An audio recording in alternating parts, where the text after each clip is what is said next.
Nanti dia lagi cepat karat kat dalam ni. Sebab ruang dia tu memang kecil, memang halus. Kau jangan pakai air selangor.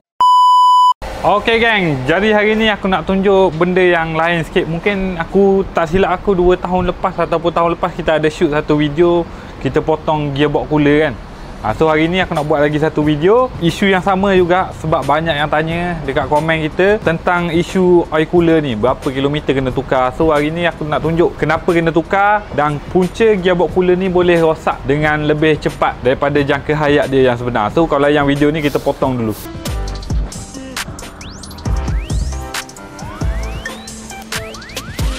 Jom.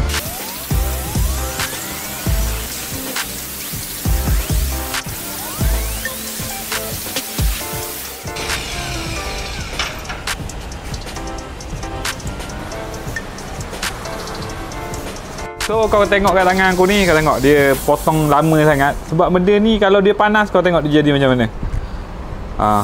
Dah tertutup. So ruang-ruang kecil ni tempat lalu minyak gear dengan coolant. Kalau untuk penjagaan dia, of course lah, kau kena jaga dia punya coolant system dengan dia punya minyak gear lah, kena jaga. Tapi biasanya kita akan suggest setiap 100,000 km tukar benda ni.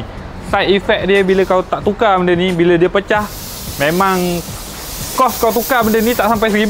Tapi bila benda ni pecah, air masuk dalam gearbox, dah berapa ribu kau habis. Kalau tukar second hand pun dah makan 3-4 ribu. Untuk bergantung kepada model lah. Kalau untuk model Continental lagi mahal. So ni aku cerita untuk Jepun punya pun, kalau yang gearbox Recon ke gearbox second hand pun dah mahal. Tapi kalau nak tahan lama, biasanya kita, kalau kat kita mechanic transmission, kita buat full overhaul lah kalau sistem coolant masuk dalam gearbox. So yang ni untuk kau orang jaga dia supaya dia tak cepat bocor ataupun pecah lah, senang cerita.